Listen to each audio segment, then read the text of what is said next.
Hello, today we are going to study public deposits. It's chapter number 8, Source of Business Finance and class 11 business studies. So, what is public deposits? So, when we ask the public for money and issue them a certificate that we have borrowed your money and we will pay you this X amount of interest every year. So, it is public deposit. So, what are the merits and demerits of it? First merit is procedure is simple, so we don't have to follow many rules and conditions, as here we are not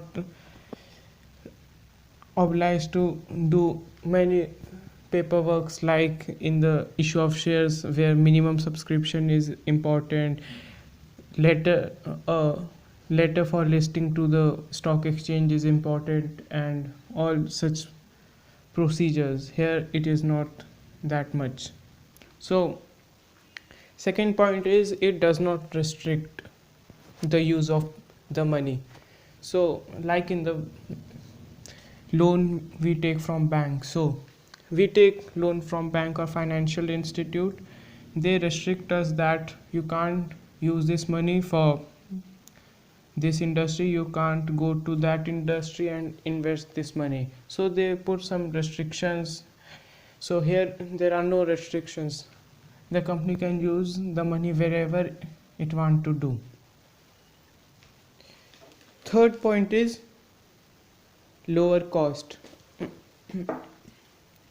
As bank charges more, like if the bank is charging 8% per annum or 10-12% per annum, then it will cost less, like 6% 7%, which is lower and which can create a huge difference, where we are taking 300 crores 400 crores etc etc from public deposit. So a lot of interest is saved, and thus it can be used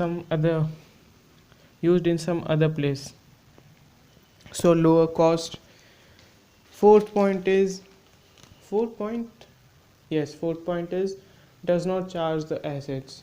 So as when we take loan from bank, so they give us the loan, but they ask for a collateral, and thus if we are not able to pay the loan, then they will mortgage or sell our assets and then recover their money. Here assets is not charged, so assets can be used in a other place for charge. Assets can be used in a other place for raising loans, means we are raising loans from the public and then we will charge our assets to somewhere else and then raise money from there also, so we have a huge amount of money. And control is not diluted. So here, like in the issue of shares, which is equity shares, which have the voting right, so as we are not making them shareholders, and thus they are not the owners of the company, as the the shareholder is a owner of a company for that certain amount of share, but here we are not issuing any type of shares, so we don't give them any voting rights, and thus control is not diluted. We are treating them as creditors, not as owners. So a creditor is the one from whom we take money, asset, or anything, the one which owes us something. So the limitations are, now we are going to talk about the limitations. So first limitations is new company find it difficult to raise money through public deposits, as they are not very well known by the public. So public may hesitate to give their money as they may think that if this company will pay me or not, and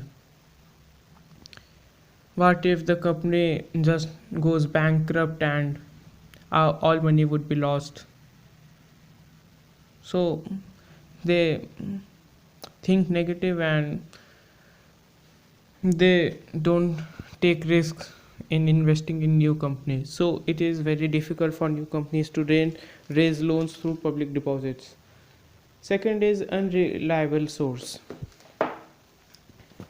We can't rely on this, as we may or we may not get loans. It's not a sure event. There is a chance that we can get loan, there is a chance that we can't get loan. So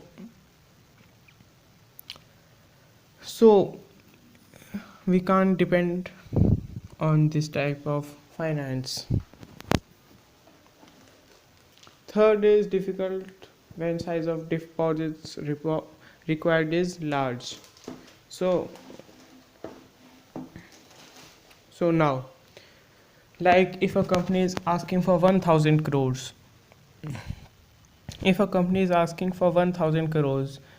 people may think that this company is asking for 1000 crores.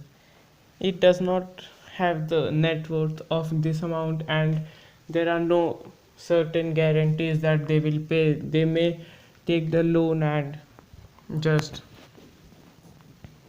run away. So it is very difficult when we are taking so much huge amount of money. So this was public deposits. In the next video we will going to cover commercial paper. So thank you and peace.